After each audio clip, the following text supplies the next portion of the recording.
I'm Liz Seward and the chair of the UK local group of Women in Aerospace Europe.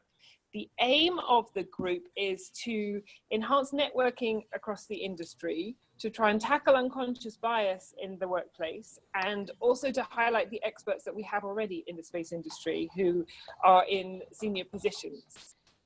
Women in Aerospace Europe has been going for a number of years now, and I meant to look up the date when it started and I forgot, but it's about sort of 6 or 7 now. It's predominantly the space industry, so that's what makes it slightly different from all the other aerospace groups that exist, because it was set up by an ESA director and the CEO of HE Space, which is the recruitment agency for the space industry, or one of them.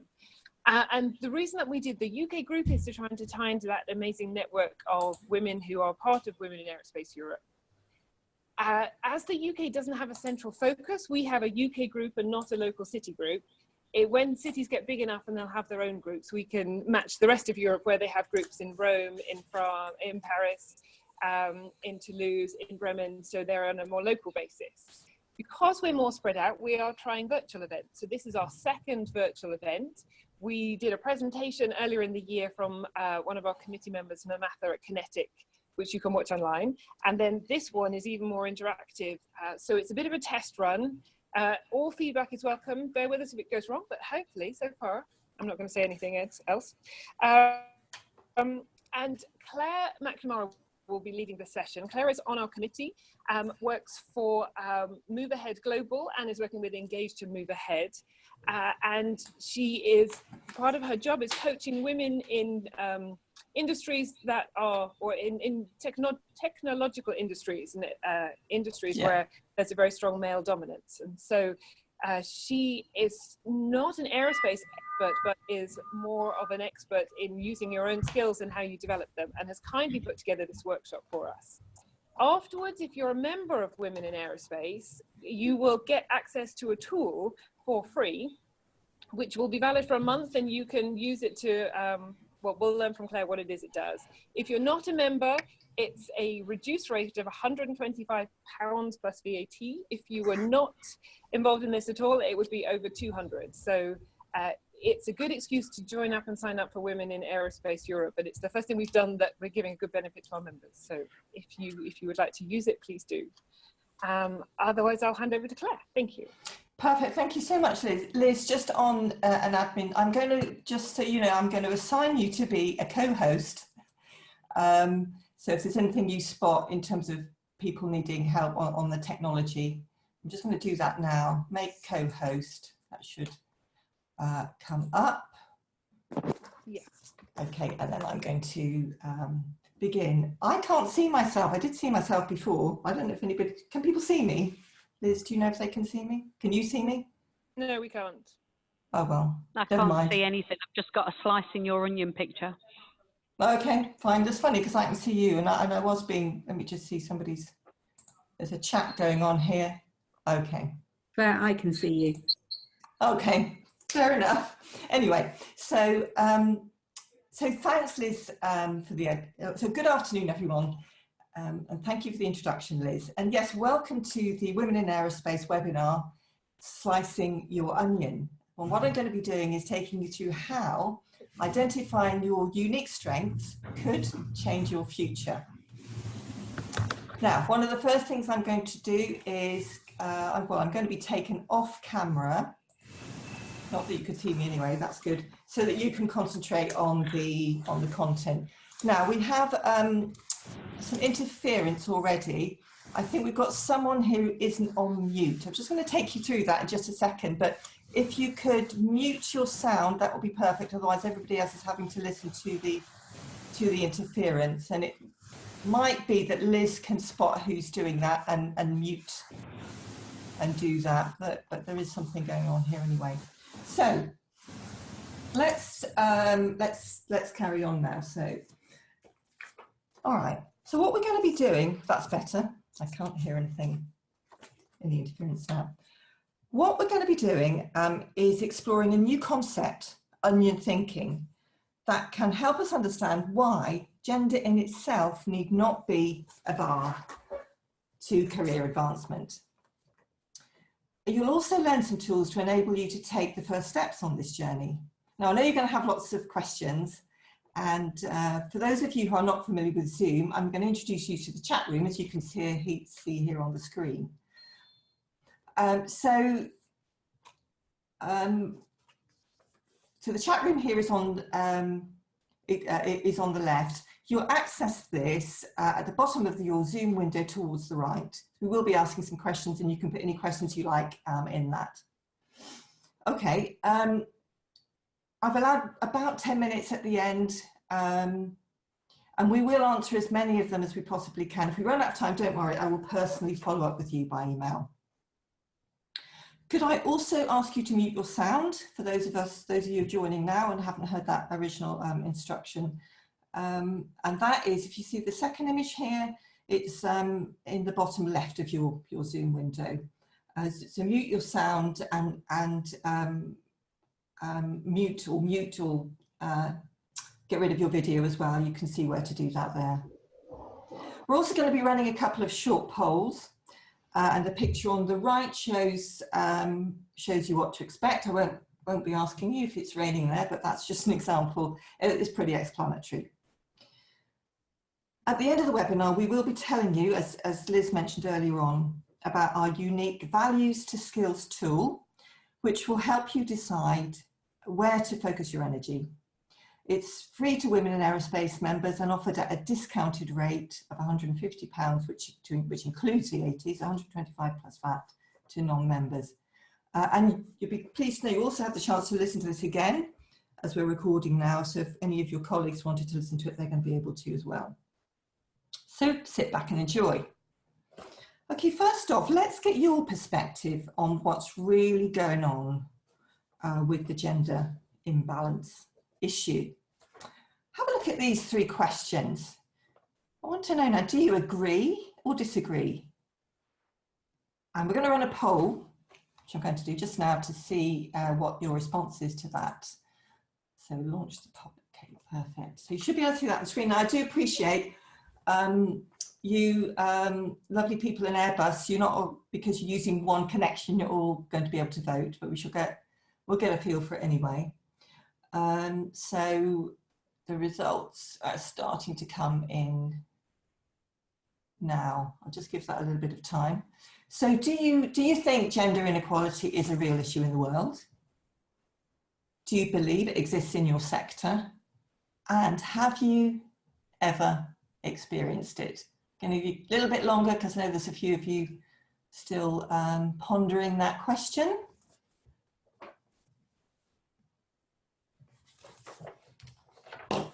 So, oh, they're still coming in. They're interesting questions, aren't they? Just one more to go. Perfect. I'm going to share the results now. So let's have a look and see what we've got. Oh, right. So we can see that all of you agree that gender inequality is an issue in the world. All of you believe it exists in your sector, and almost all of you, 80% of you, have actually experienced it. So that's very interesting. And, you know, for those of you that have experienced it, you might want to know you're not alone, let's put it that way. Almost half of women, 45%, think they have personally experienced discrimination in the workplace because of their gender, according to a poll by 2,000 employees commissioned by Investors in People UK.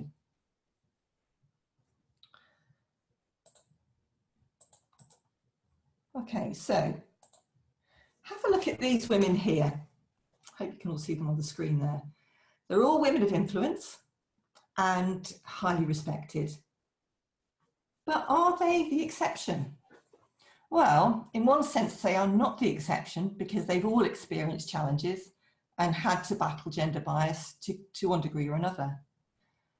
But they are exceptional. And let's see why. Where shall we start? Okay, let's start on the top row with Swartzy McKaylee. You may not have heard of Swartzy, but Swartzy is a 24-year-old woman from Essex, currently inspiring thousands of people across the UK in her work leading a team of 200 volunteers in the wake of the Grenfell Tower disaster. There's a really good documentary on Channel 4. I really recommend you watch that. It's very moving. So next to her, we have Malala Yousafzai. I'm sure you all know Malala, Pakistani campaigner for female education. Malala is the youngest ever Nobel Prize laureate, having survived being shot in the head by the Taliban. And I just noticed today on the news that she's got her A-level results and she's got a place at Oxford to do PPE. Below Malala, we have Nimco Ali. Nimco is a British Somali feminist and social activist and the founder of Daughters of Eve, a survivor-led charity which has helped to transform the approach to end female genital mutilation. Next to her is Alice Bunn. Now, lots of you here, I think, will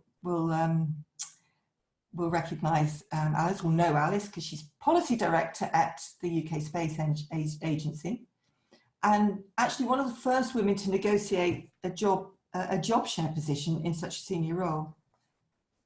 And she also was our guest speaker when we launched Women in Aerospace in the UK last year, and she was great to listen to, very inspiring. Then we have the very famous Sheryl Sandberg. Sheryl was the first woman to serve on Facebook's board and is their CEO. She is also the founder of Lean In, a not-for-profit organisation dedicated to inspiring women to achieve their goals. Next to Sheryl is Helen Sharman, who I always think should be more of a household name than she actually is. Helen was the first British astronaut and the first woman to visit the Mir space station in 1991. Above Helen, we have Dr. Corrie Bargmann.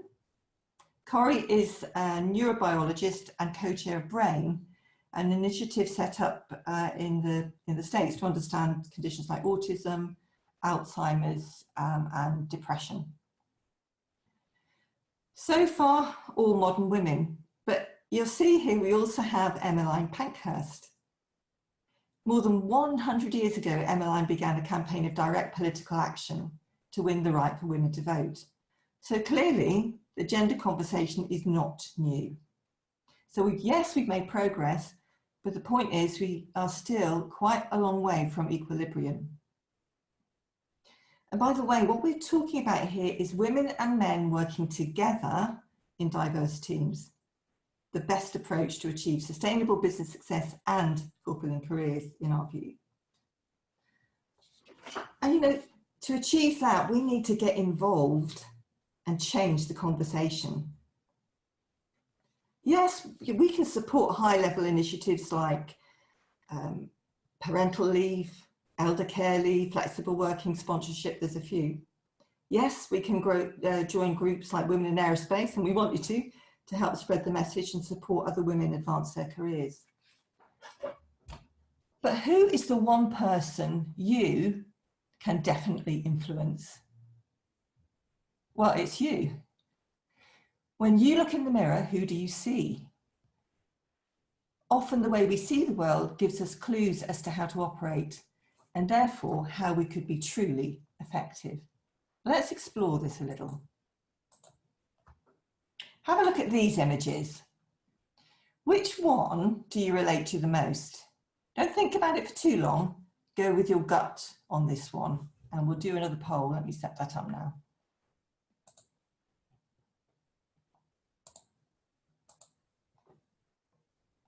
There you go.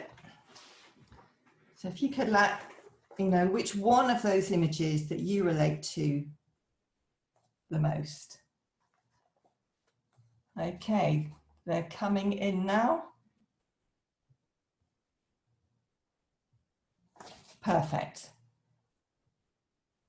I'm going to share the results with you.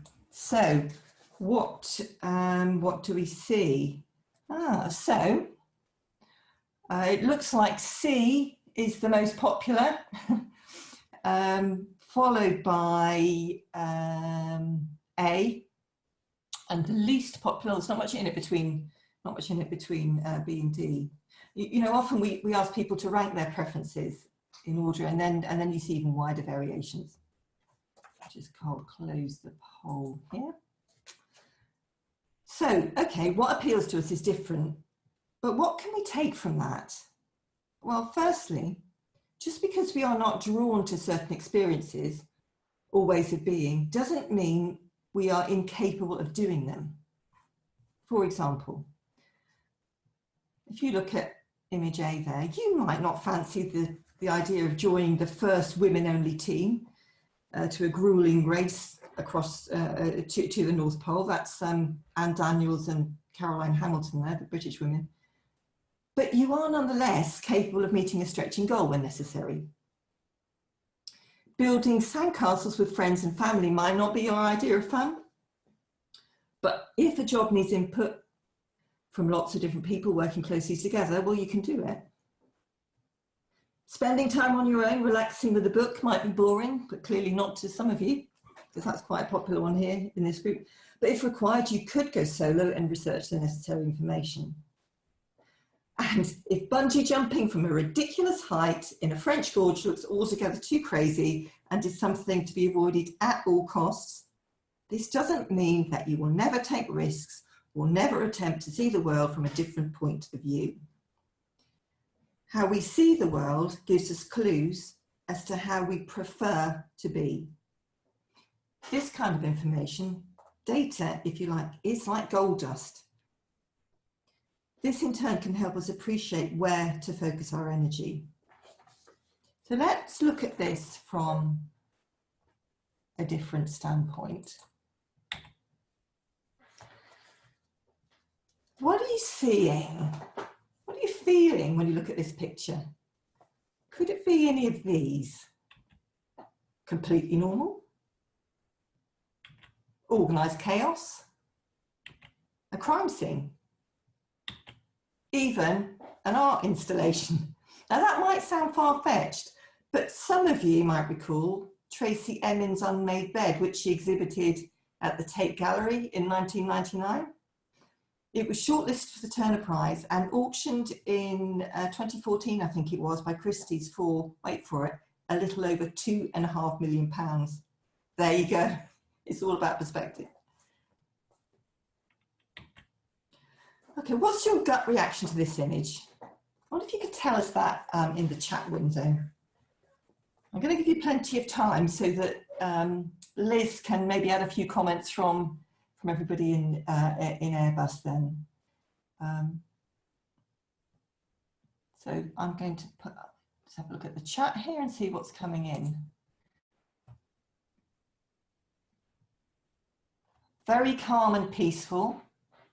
Summer. There's gut reactions I'm looking for.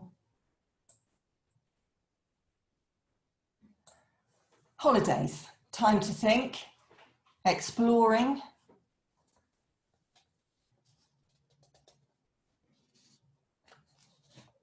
Bliss. Go fishing. Wow. So, you know, it's clear from the comments, enjoying, we've got an enjoying as well. It's clear from the comments that we're not all seeing the same thing. Curiosity's come through as well, that we're not all seeing the same thing. Yet we are, aren't we? We're all looking at the same picture. We're just seeing things differently. By the way, the picture is of someone diving into a very cold Norwegian fjord on a Duke of Edinburgh expedition. So where are we going with all of this? What has this to do with onions and gender?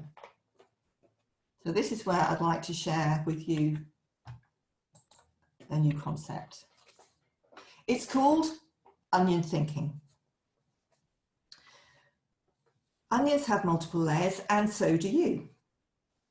For example, you are not purely scientists or project managers or policy makers or recruiters or whoever working in aerospace. You are also perhaps a partner or a parent or a sibling or a carer or a volunteer or all of the above. And when you cut into an onion, I don't know if you've, well, clearly you've cut into an onion, but next time you do this, have a look. You'll see that each onion's layers look different. That's because the layers grow sequentially as the bulb develops and are produced based on a water calorie feedback system, which is constantly responding to the environment.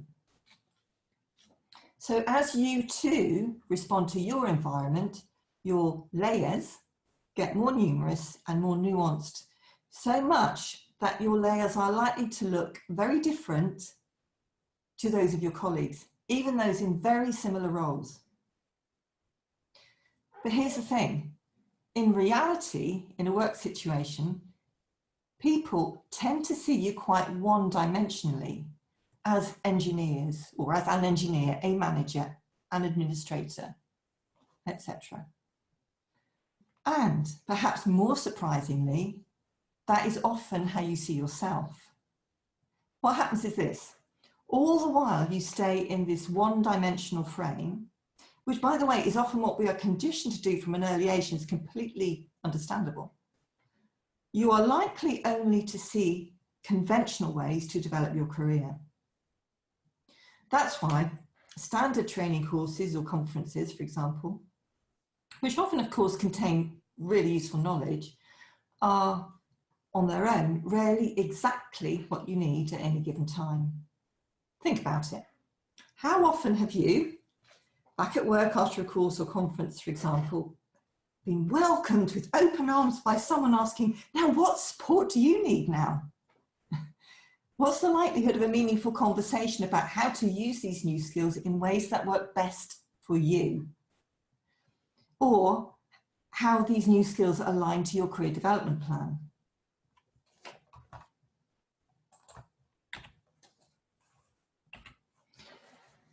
Rethinking where you're going with your career and at the same time negotiating any challenges around gender bias, therefore requires you to do some peeling off. It involves getting to the center of the onion, the heart spot as we call it in our onion thinking, which reveals what is unique about you, how you add value and what you want. You know, you have to be a little bit brave and use that knife to work through and find out what your optimal combination of strengths, values and passions is. So that's, for example, how you like to behave, what you are skilled at, what you love doing, and how well your core beliefs are serving you. Now, the exercises we did earlier on, reflecting on some of the images, that was the first step on that journey. So let's just pause to recap. We all agree that gender inequality is a real issue and continues to present problems for women wanting to advance their careers and also for businesses wanting to succeed. We also recognise that each of us sees and engages with the world differently. That in, excuse me, that in order to negotiate any barriers ahead of us, we need to reframe how we see ourselves. It is no longer as simple as finding a, let's say, a 3-month online course in spatial information management to help you in your role as a remote sensing engineer. Okay, now let's take a closer look at the gender inequality piece. Have you ever experienced or witnessed the following? Firstly, not being heard in meetings, either because you're interrupted or worse, your ideas are subsequently credited to a male colleague. Being judged more negatively than male colleagues. For example, when speaking your mind, you're told you're bossy, as opposed to a man who does the same and who is seen as simply showcasing his leadership skills. Ending up with all the menial tasks like making the tea when men are not, or being overlooked for stretch opportunities that could make a difference to your career. Let's take a poll on this. Here we go. So those questions I just asked now, there are actually 4 questions in this poll. So depending on the device you work on, you might need to scroll down to get to that last question there. So if you'd like to start voting, good, they're coming in now. It's always good to see that the system's working.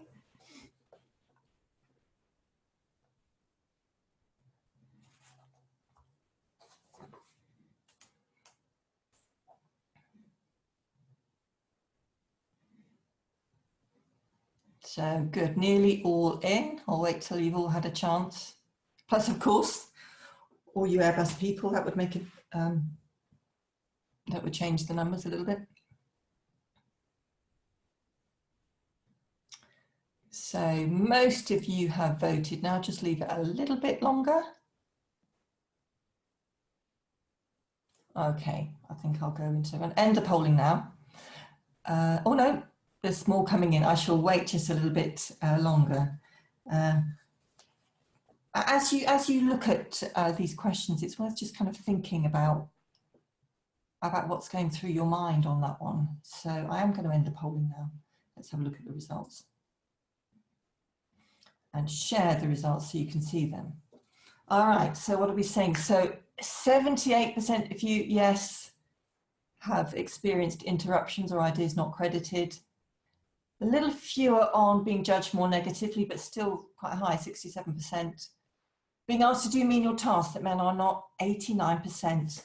And let me scroll down to see the results here. Being overlooked for career enhancing opportunities, still pretty high, 78%. So looking at those results then, how does that make you feel? Frustrated maybe? A bit disappointed?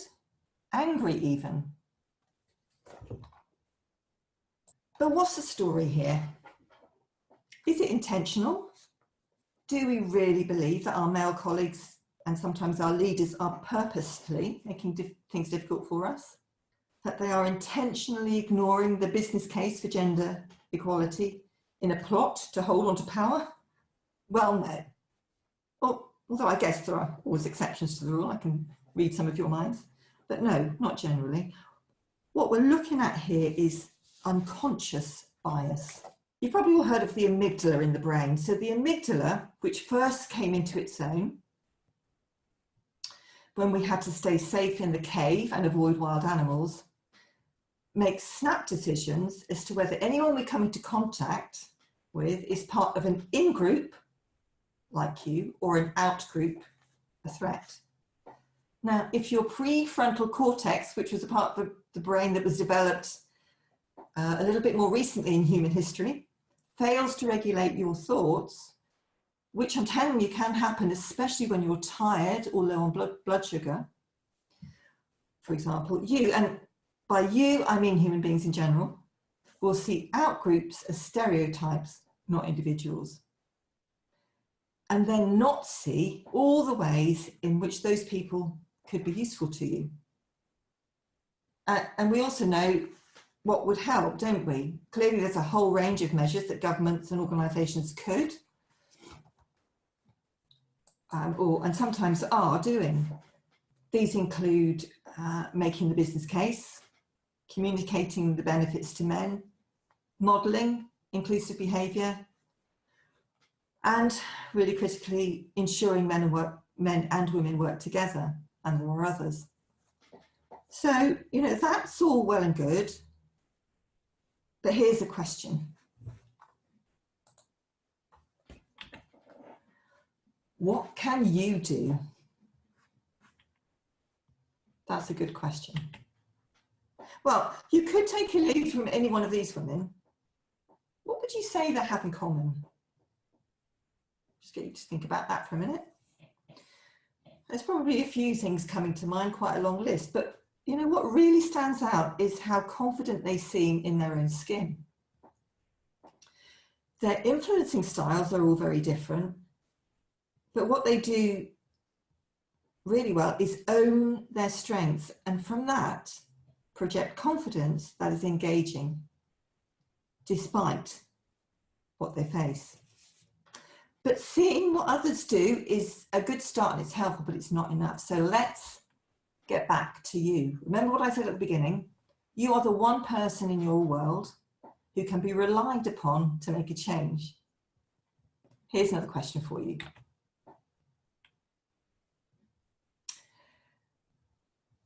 What are you absolutely brilliant at? I want you to write something in the chat. I'm going to give you a little time because I want to make sure everybody gets a chance to do that. But yeah, so what are you absolutely brilliant at? If you could put that in the chat window now. And let's see what's coming through. Am I sensing a little bit of resistance? What are you? Absolutely brilliant. Ah, okay, we're getting some through now. Good. Keeping calm under pressure. Recruiting engineers. Courage. Communication. Bringing people together. Sleeping. I love that one, sleeping. So, talking, cheering people up.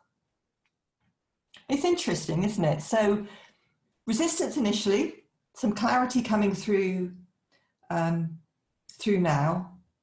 But, you know, how about if I were to ask you now, I can't because I'm not in the room with you, but if I were to ask you to stand up and say that to an audience, instead of hearing, you know, effectively what's a little bit of a faceless chat room, what would happen then? Now, we know that many women find that difficult. When I asked you that question,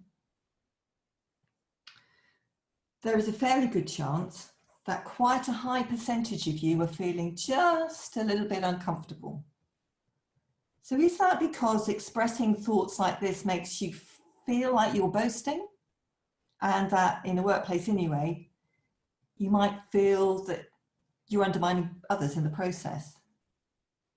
And that anyway, the focus should not be on self-congratulation, but on getting the job done. Interestingly, most men tend not to find this an issue. If they're aware of their strengths, they will generally let you know. But there's another point here. So sometimes we can be unclear about the unique combination of strengths we have.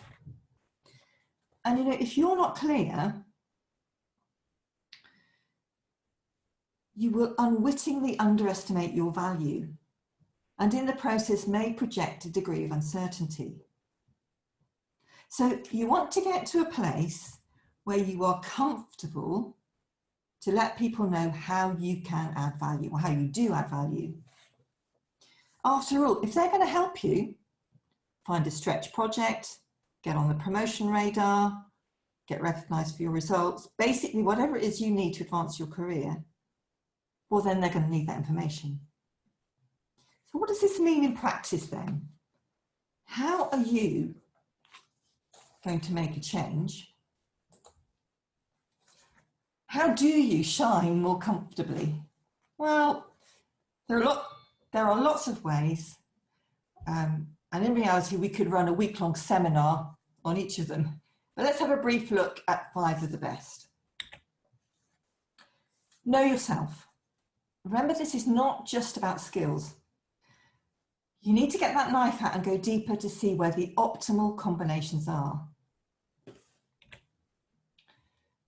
Work out how your strengths make a difference. How do they add value to the team and the business? What's the tangible impact when you show up? Celebrate your strengths. Talk about them as pieces of information that others need to know, if they're going to benefit from your input. If you do it enough and mentally rehearse it, it will become second nature. Use as much energy to network as you do to get results in your day job. The skills required are really very similar. Don't assume that people who need your skills, both now and in the future, know what you can do. They are not mind readers.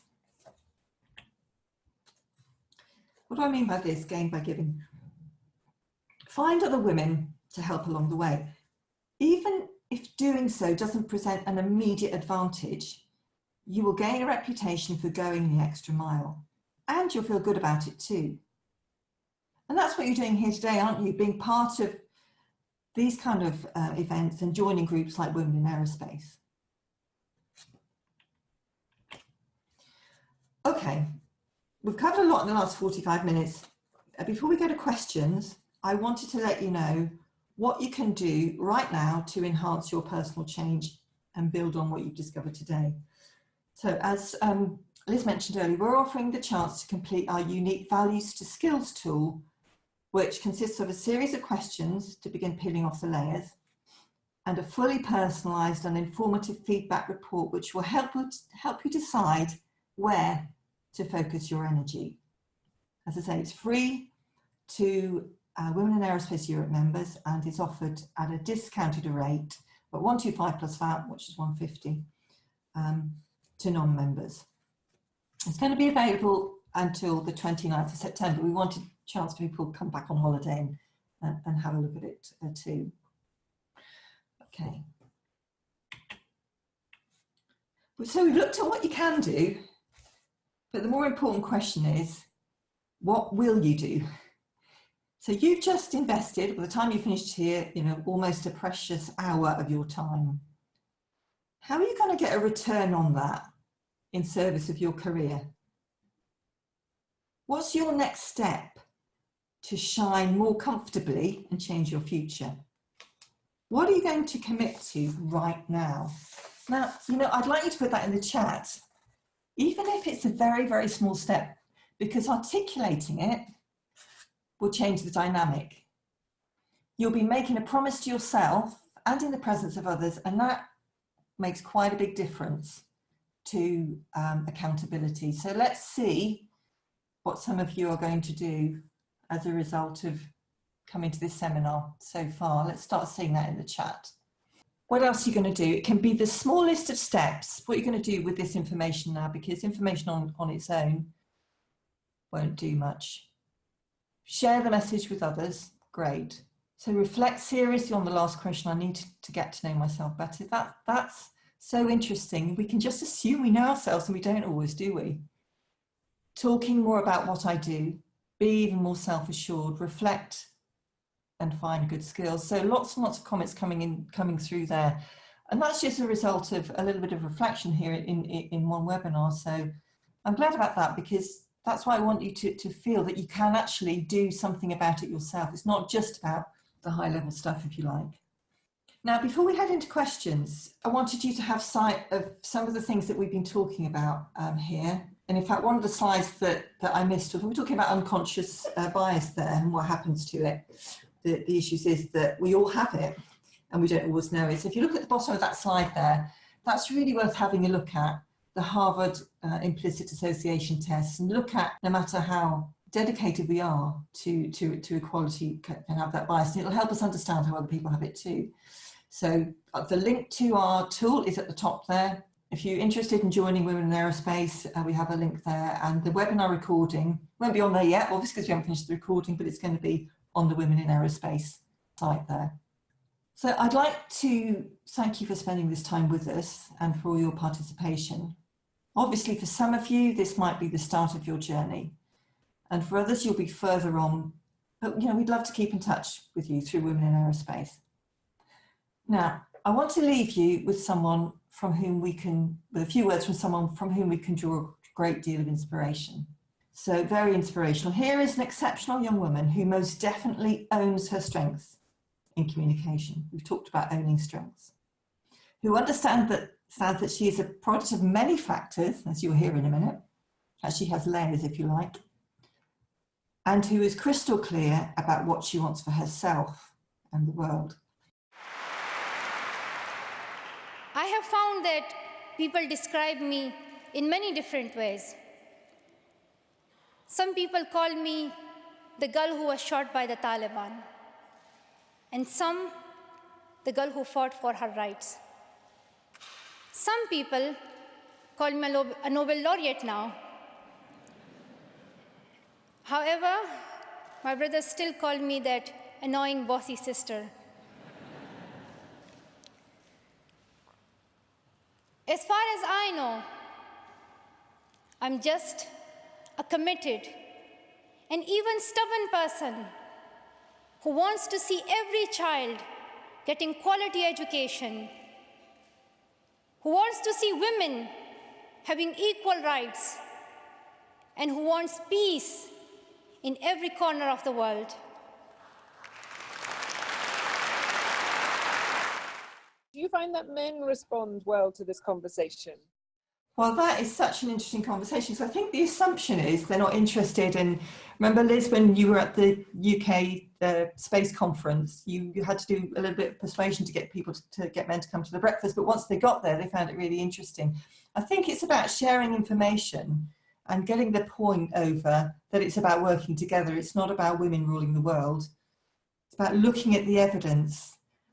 It's just, you know, beyond doubt now that companies are more successful the greater the gender parities at board level, for example, and everybody, teams are more innovative, you're getting more diverse thoughts, you're getting people who are quite often better at listening. But so it sometimes yes, sometimes no, but generally I think I find that men are responsive to this. There's always the exception, and it's always about what they've been brought up with and how they've been conditioned. But I would say yes. And Liz, did you say there was another question there that somebody had asked? We had a comment on, there's a fairy tale book that's been rewritten so that the women are stronger characters and not just the princesses that have to be kissed by the prince. Is it interesting for you? Well, I think that's really important, because so many of the things are very kind of structural in our society, aren't there? I don't know if you saw, there was something on Facebook a few weeks ago whereby a group of very young children, I think they were in infant school, you know, between age 5 and 7, were asked to draw a picture. I think they drew a picture of an astronaut, a firefighter, and a police officer. I think those were the three, I'm not exactly sure. And all of them, this is a big class, drew men.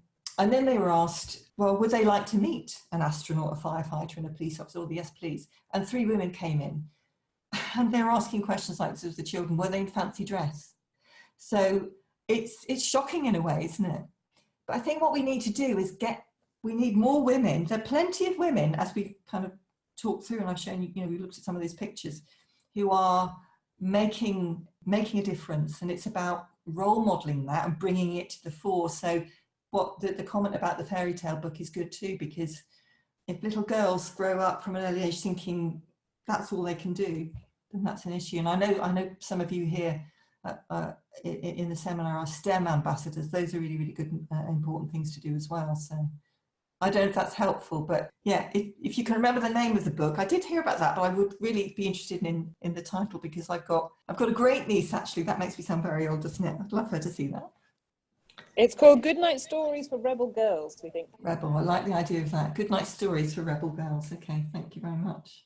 And then one last question for you. So when people leave the seminar and they identify some unique strengths that they have, yeah, how do you use those in such a way that you're not considered bossy or overbearing? And how do you use them in a way that will benefit you? I think that's a really good question, because I think we quite often worry that that's what's going to happen. That's quite a lot of part of Sheryl Sandberg's work, looking at what happens. For me, it's about you start with understanding the whole piece about perspective. You start with yourself and really understand how you're made up, and then you'll start to see that when you see your perspective is different to somebody else's, you start to work out that they haven't come in the morning to make trouble for you. It's just that they see the world differently. Once you then start to see more people from the perspective of where they're coming from, you can develop a different kind of dialogue, I think, and just become more confident in you are who you are, but that's different. And that doesn't necessarily have to kind of fit within those almost stereotypical command and control type things that we're brought up with. So you can be really influential and engaging by being really sociable and pleasant and clear and all those things too. So I think you have to start with yourself. You have to start on the inside. And once you can get really clear about that, you'll find you have a confidence you didn't even know about. There's quite a lot of neuroscience around this. If you look at mirror neurons and what happens to other people when you've developed that certainty, if you like. But it is really about your different layers, how all those different things combine, and then the difference that it makes. So I do get it. I really appreciate the worry about, and it does exist. It's so easy to be told you're bossy when actually you're just being clear. But there are techniques you can use. I was working with an environmental engineer recently, and that was absolutely her issue. Well, first of all, she hadn't understood how valued she was and how her team valued her. And then she got to understand what was going on with her customer relationships too. And the more she got clearer on that, the easier it was for her. I hope that answers the question. It's not a magic wand, I wish it were, but there are things that you can start to do to move that on. Great, thank you. And I don't think we have any other questions, and I think we're just heading towards the end of the time. So I'll say a big thank you to Claire for giving up your time, and thank you everybody for joining, and be online, and we'll put all the links online as well, and you can find the tool. And sign up to Women in Aerospace if you want to get free access to the tool. So it's €75 for a year if your company's not a member, but as a corporate member, you get a discount, so it's €50. You don't know about everybody else online, but Airbus is a corporate member, so you do get the discount.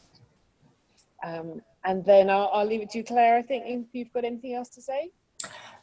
Only just to, once again, to thank you for inviting me to come and do this. I've really, really enjoyed it. I really want to be in the room there with everyone, but it's good that we can make use of the technology like this. But you'll find our email details. Anything else you want to know, you want me to follow up with, do proceed. Be really, really happy to do that. So thank you, and enjoy the rest of your day.